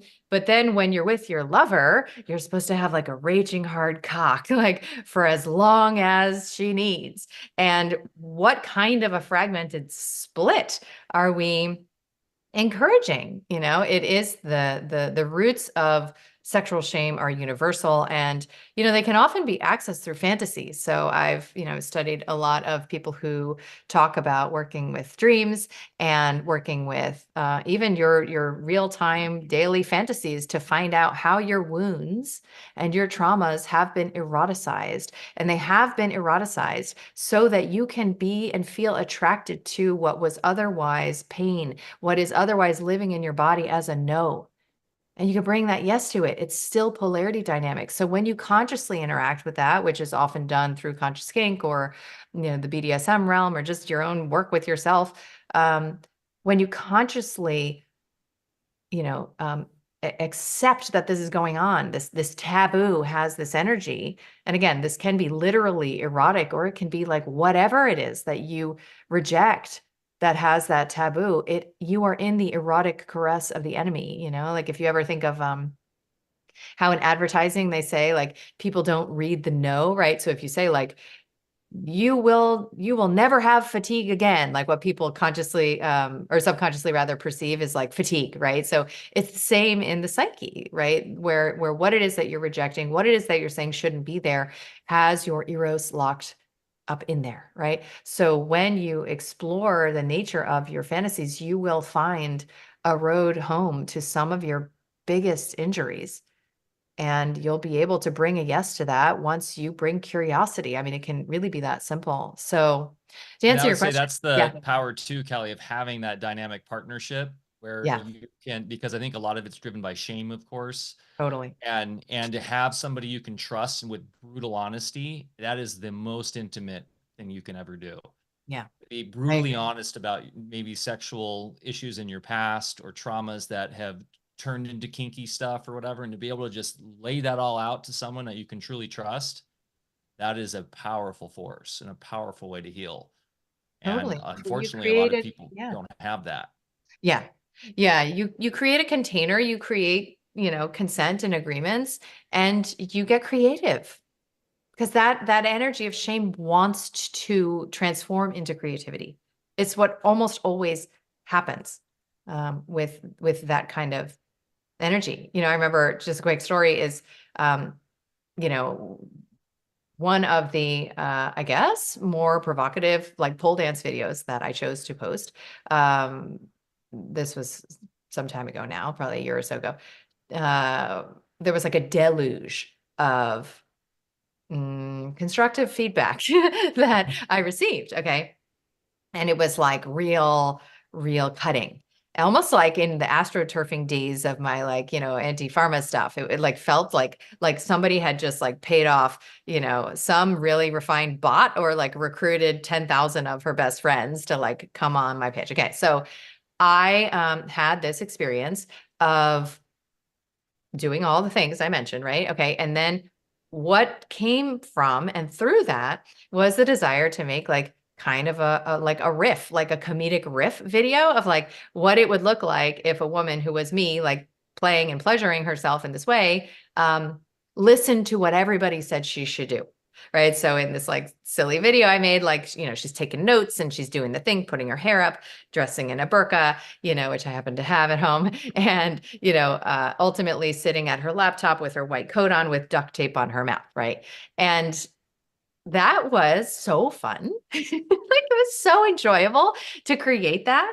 And that transmutation of the shame energy into play, where, and laughter, I mean, this is what comedians do. It's an essential part of, you know, the fabric of human society. That creative energy wants to be born. And in erotic dynamics and conscious kink and BDSM, that's what it's all about. It's like, can we turn shame into ecstasy? Yeah, you can, actually. However, it requires the right container.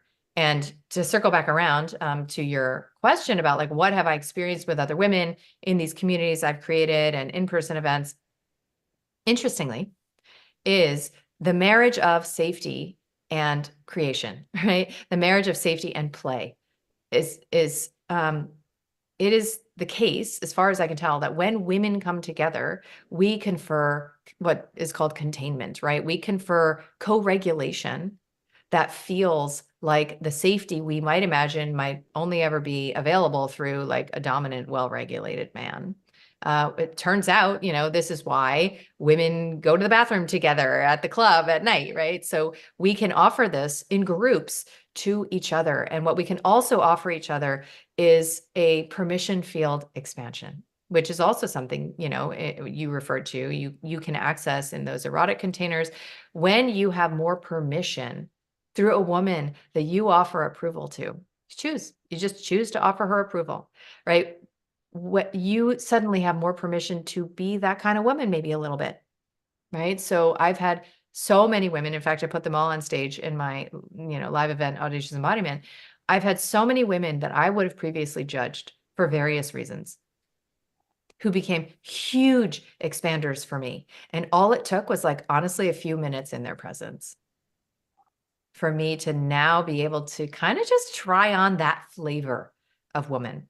And so it's like reluming this fabric of feminine energetics that we can offer, but it is, it's such a pallid, thin, scratchy, you know, garment if we don't weave in those darker elements, you know, that dark, destructive feminine energy, the dirty, composty, you know, sort of mucky, like ugly Medusa dimensions of ourselves. And when we don't practice shadow work together authentically and tying it into where those shadows live in our body, we're just missing out on a whole dimension. And that's why, you know, you all will understand this.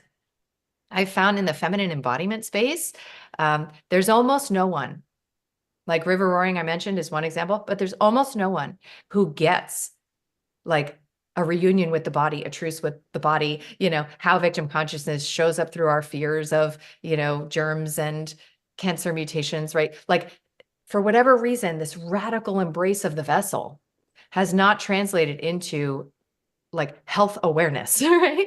On the most basic level. And then there's all sorts of folks who want me talking about gluten, you know, and antidepressants who really would rather I not, you know, talk about sex, sexuality, or feminine embodiment. So somehow I find myself in this funny place in the Venn diagram that I'm really hoping more people join me here because it's sometimes a little awkward. Yeah, that's a great secret is no matter what level of reality we're experiencing or talking about, it all is emanating from the same exact archetypes. And that's, of course, what the old alchemist understood. And that's when you get to the real ability to transmutate. Totally. This has been a great So conversation. your book Kelly. is being released June 25th? Yes, June 25th. And the companion program you referenced earlier called Reclaimed, which is actually only the second program I've ever created in a decade. The first one being Vital Mind Reset, is starting July 8th. So it's meant to be sort of the lived embodied experience of the book club, you know, that we will go through together in community with live calls and all the rest from me for 6 weeks. Yes, and we will have a link for that in the show notes. We're helping promote that beautiful experience through Alfa Vedic. And that's really cool, like to do sort of a book club companionship to the book itself and help people, you know, help women be guided through that. Now, this is for women only, correct? Yes. Yeah. Vagina's only welcome. Yes. And It's so that we can serve you all better. exactly. I mean, Thank you. you know, obviously women, if you look at indigenous cultures, the women are all together, you know, in the village, and they're sniping on the men in ways to have fun and right, maintain that balance, but then checking each other too. And while the men are out hunting and, you know, maintaining that masculine bond that's so important that I think we've lost as well. Yes. And so, you know, one thing I've found in a lot of the sort of women's and men's circles is that unfortunately they've been infiltrated with a lot of woke Yeah. nonsense. So for you to be able to offer this, that in a very grounded way that is acknowledging stuff like, you know, the false germ theory and the, you know, other concepts around the nature of the realm and things like that, Yeah. that are much more truth-based, I think that's powerful and well needed. And I don't know necessarily of a men's group that's truly doing that right now. So it would be wonderful to find a men's companionship that, you know, for men itself. I know there's ones out there, but there's some questionable stuff going on in some of those. I'm not going to say any names. Yeah, I've actually Um, done some like interviews, just for my own, you know, like referring the men in my life or just sort of my own awareness and my own knowledge. And there is, it's again, it's like the incoherence of the victim consciousness. Like it sort of like crops up either in like wokeism or of course in the health realm. And I haven't identified. So anybody listening who knows, please come forth, because it's important to connect all of these dots so that you don't take the bait. So you don't take the bait of giving your power away, and you can start to recollect your wholeness and offer it to, you know, the opposite sex individuals in your lifescape. yeah. For men, it's kind of crude, and I always had a love-hate relationship with my football days, but two-a-days and going through a season and, you know, the whole football structure actually was a ritualistic men's group. And, you know, we bonded, we went through, it was just really a guy thing. And, you know, in hindsight, I think, you know, I got a lot of value out of it. And that was in growing up in a culture that did not have hunting parties that went out and, you know, like indigenous cultures, it kind of fulfilled that purpose. Yeah. So, you know, who knows, maybe even athletics have some kind of function. Of course, as long as they aren't infiltrated with transgenderism and whatnot. Well, it's interesting because like I'm talking with a couple guy friends here about starting first timer hunter club. And because I'm really trying, because I do eat meat, and I'm really trying to live the, you know, walk the talk, and source all of my protein myself. And there's a few friends that are just getting into hunting here, and we're gonna go out this fall and hunt together. And I think that's really cool to see that reemergence happening, of men doing those kind of activities, whether, you know, let's say you're, okay, you are vegetarian or vegan going that path. Well, there's other opportunities. I'm seeing men that are coming together and doing projects, building, really just going back to the land, man. It's just been a phenomenal way for, I think, men to come back together, and women, of course. So, you know, and then in the cities, it's more difficult. It really is. Like, you know, as you know, Kelly, for men, we have had guests on though in the recent past that are doing more men's kind of groups in cities, and so that's happening. But yeah, there's a call for it for sure. So as Kelly was saying, if any of you guys in listening and chat want to drop us a note of if you know of any men's groups that are actually doing it the right way, please let us know in our Telegram or send us a note via email, because I would love to know. You might have to create it, Winner. Well, you know, we have some women's circles actually at Music in the Sky this year. Melissa Sell is leading a Germanic New Medicine women's circle on Sunday, and we're working on a sort of unbirthing, rebirthing, home birthing women's circle as well on one of the days. But yeah, we really do need to have a men's thing going on as well. So yeah, it may need to be us. It may need to Bear. We may need to lead that charge. Ian Smith, that's who I was thinking of. He was on I don't know if you know, big bearded Ian Smith, badass dude. He was on Alfacast. Oh, right. couple months ago, and he does a men's group where he is in Florida now. So there are people doing it, and I can't think of a better guy to lead one. So maybe I'll holler at him and see what his model is. Yeah, because it's important, man. As Bear was saying, like I see my boys growing up and they're not so much into sports, even though my youngest is starting to do football, Bear, and I think he's going to play football next year. So Oh, that'll be interesting. Yeah, and Kelly and I have talked about this, like I gave up on this, like really like my need to homeschool, right? And like walk the talk there. And like we talk about homeschooling, my kids were wanting to go back to school and they're asking us. So I gave into that, and they're going back to a private school, and there's no phones allowed. They do a lot of things right, but they do a lot of things wrong. But that's okay because they're coming in their teenage years, and I feel like I've done a good enough job as a parent where they can look at the nonsense in school and laugh at it, and they come home and tell me about it. And I think it's kind of cool that they're getting to engage in that part of society that is everywhere, and growing and learning from that. But with that, they're getting access to do sports, Bear, that they wouldn't really. I mean, yes, you can do team sports, homeschooling, of course, but there is an element of camaraderie in a school sport, Bear, as you know, that is unique and different. And so that's been something where I've had that interplay with my sons, and I listened to them, and I had to give up that away, right? That purity that I saw as being a homeschooler. And that's their journey right now. And maybe they'll go back to homeschooling once they get into high school. I don't know. And I know, Kelly, you've kind of experienced that as well. And that's just, I guess, part of being fluid, right? And like It's living day by day. honoring their yes. Yeah. It's teaching them that their yes matters. It's exactly what we've talked about. And I would say, it's as relevant for boys as girls. And there's a moment as a parent where you can feel that what you would otherwise impose is actually control. It's not love anymore, right? Like if you were to persist in forcing them to homeschool, like, is that sovereign love, right? Or is that domination? And I think that knowing when it's time to honor their different reality, their different value systems, their different choices, actually teaches them to trust their inner compass in a way that most of us are in our 40s trying to figure out.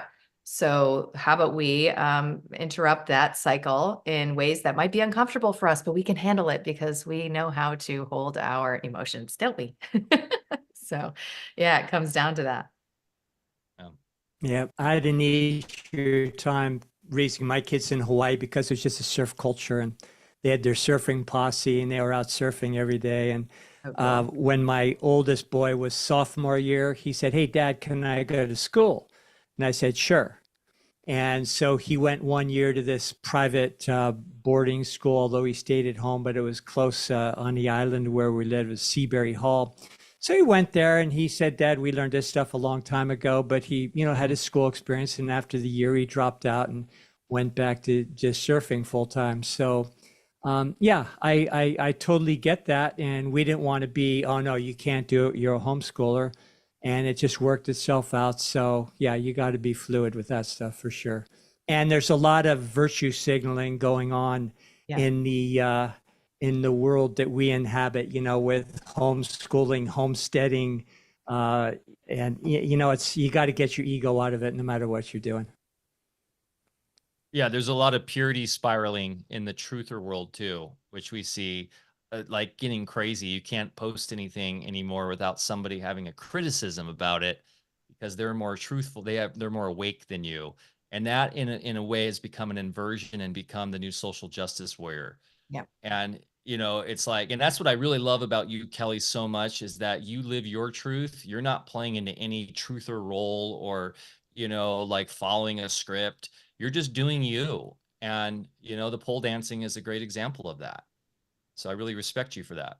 Yeah, well, I mean, I learned through I accessed some degree of humility through this activist mirror you just referenced. It's like when we imagine that we are some sort of rescuer, and in fact we're experienced as the villain by most who are, at the end of our pointed finger. And there's so much shadow to this truth movement that I have lived and experienced. And since I have worked with that inside of myself, it's just such an exhale for my system.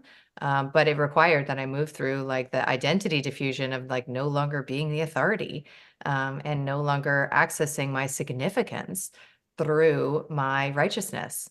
It's quite an initiation, you know, for somebody who would otherwise collapse into that role for the rest of her life, you know.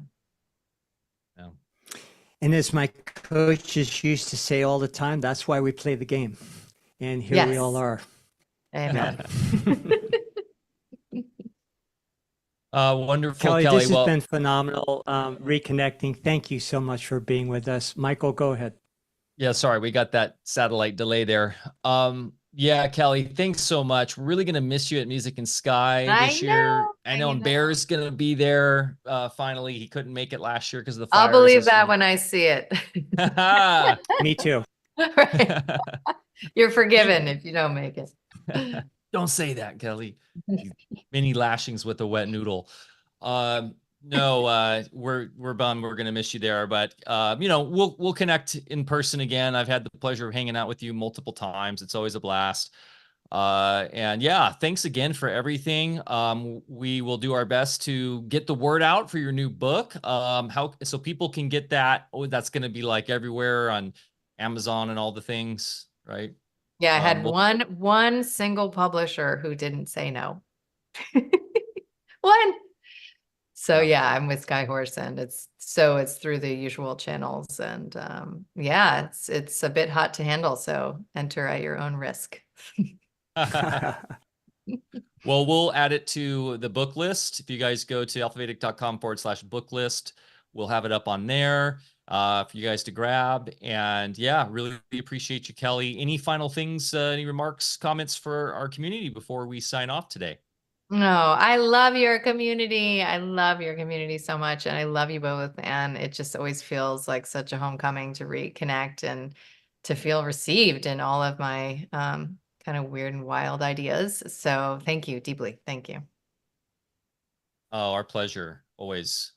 Bear Lando, it was a fun one today. Always great hearing about your stories and where you come from. I will say, you know, coming from a tradition of the 50s and 60s, I do think you still had that traditionalism where, you know, you and Deb came out of, and there's a sanctity and a sacredness around that. And I really, you know, not to fall into sort of like romanticizing the past, of course, but there is something there. I think that a lot of people are trying to get back, and it's, you know, we see that, like we have Owen Benjamin coming on the show in a couple weeks. He's done a great job at that with the Bear community. We see a lot of that, the Music and Sky and Alfa Vedic community. And it's, you know, I've been reading the Ringing Cedars books again, the Anastasia wisdom coming out of the Kins domain stuff. And like, it's all coming back. So I look forward to a time where my boys get to have that sacred, you know, time with their loved one and raising a family in a place that, you know, of sacredness. So, thanks again, Kelly. Remember, guys, everyone, to get outside, get your feet in the dirt, go plant something, go for a hike, show Mother Nature some love. She'll show it right back to you.